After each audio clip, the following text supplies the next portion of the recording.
Hello दोस्तों, हनुमान कथा के एक और अंक में आपका स्वागत है। कथा शुरू करने से पूर्व एक बार पुनः भगवान को याद करेंगे। ओम श्री गणेशाय नमः। ओम श्री जानकी वल्लभाय नमः। ओम श्री उमा महेश्वराय नमः। ओम श्री हनुमते नमः। जय श्री राम, जय हनुमान। हनुमान कथा आरंभ। सुबेल पर्वत पर भगवान पर्णशैया पर लेटे हुए थे। सुग्रीव की गोद में उनका सिर था। अंगद हनुमान चरण दबा रहे थे। धनुष और तूणीर अगल बगल रखे हुए थे। लक्ष्मण पीछे की ओर वीरासन से बैठकर भगवान को देख रहे थे। भगवान अपने हाथ में बाण लेकर सहला रहे थे। भगवान ने चंद्रमा की ओर देखकर पूछा, भाई अपनी अपनी बुद्धि के अनुसार तुम लोग बताओ कि यह चंद्रमा में श्यामता कैसी है। सुग्रीव, विभीषण, अंगद आदि ने अपने अपने भाव के अनुसार उसके कारण बतलाए। सबके पीछे हनुमान ने कहा, प्रभु, चंद्रमा आपका सेवक है, आपका भी उस पर अनंत प्रेम है। वह आपको अपने हृदय में रखता है और आप उसके हृदय में रहते हैं। बस आप ही चंद्रमा के हृदय में श्याम सुंदर रूप से दिख रहे हैं। भगवान हंसने लगे। सबको बड़ी प्रसन्नता हुई। कह हनुमंत सुनहु प्रभु, शशि तुमार प्रियदास, तब मूर्ति विदुर बसती, सोई श्यामता आभास।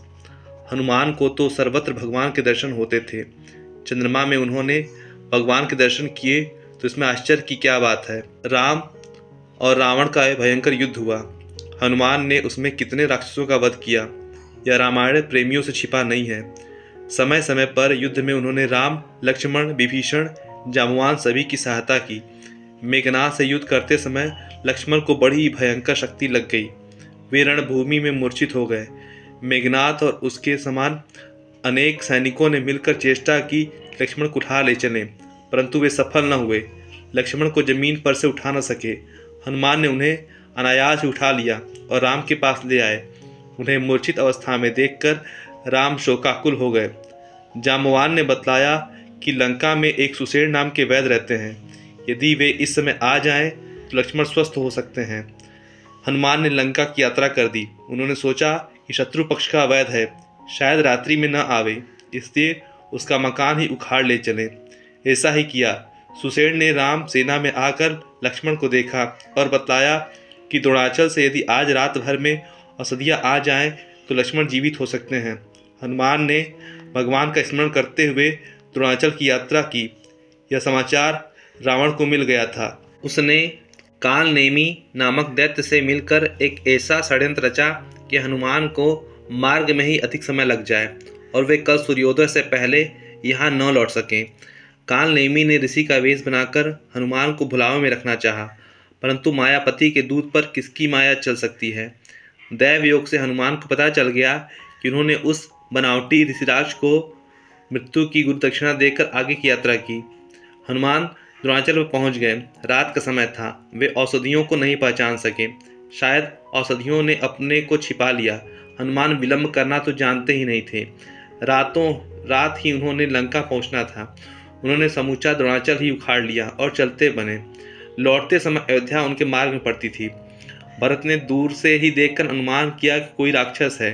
उन्होंने एक हल्का सा बाण चला दिया। बाण लगते ही राम राम कहते हुए हनुमान मूर्छित होकर गिर पड़े। उनके मुंह से राम राम सुनकर भरत उनके पास दौड़ गए और बड़ी चेष्टा करके उन्हें जगाने लगे। अंत में उन्होंने कहा, यदि मेरे हृदय में राम की सच्ची भक्ति हो तो यह वानर अभी जीवित हो जाए। हनुमान उठकर बैठ गए। हनुमान ने सारी कथा सुनाई।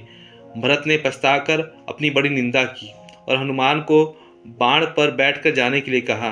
हनुमान ने बड़ी नम्रता से अस्वीकार किया और वे द्रोणाचल लेकर लंका पहुंच आए। उस समय श्री राम बहुत ही व्याकुल हो रहे थे। हनुमान के आते ही उन्होंने उन्हें हृदय से लगा लिया। सुसेन ने उपचार किया और लक्ष्मण स्वस्थ हो गए। चारों ओर हनुमान की कीर्ति गाई जाने लगी। सुसेन को उनके घर सहित हनुमान यथास्थान रखा है।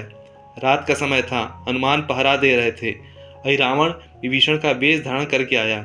हनुमान ने उसे बुलाया और पूछा कि भाई, इतनी रात को कहाँ से आ रहे हो। उसने कहा, भगवान की आज्ञा से संध्या करने गया था, आने में देर हो गई। उन्होंने मुझे शीघ्र ही बुलाया है। सबके सो जाने पर अहिरावण राम और लक्ष्मण को अपने कंधों पर उठाकर ले भागा। भगवान को भला कोई क्या हर ले जा सकता है। लक्ष्मण तो कभी सोते ही नहीं थे। परंतु जब प्रभु को अपने भक्त की महिमा प्रकट करनी होती है तो वे साधारण मनुष्यों की भांति ही लीला करते हैं। आज हनुमान की महिमा प्रकट करनी थी। वे चुपचाप रावण कंधे पर चले गए। दूसरे दिन प्रातः काल सारी सेना में बड़ा कोलाहल मच गया। सुग्रीव, जाम्बवान, विभीषण सब के सब व्याकुल थे। हनुमान ने वह घटना सुनाई। विभीषण ने कहा, यह अहिरावण की माया है, मेरा वेश कोई नहीं बना सकता। हनुमान ने कहा, वह चाहे जितना बली हो, चाहे जितने गुप्त स्थान में रहता हो, मैं उसके पास जाऊंगा और उसका वध करके अपने प्रभु को ले आऊंगा। हनुमान ने यात्रा की। दैव योग से मार्ग में कुछ ऐसी घटना घटी कि अहिरावण उन्हें नागलोक में ले गया।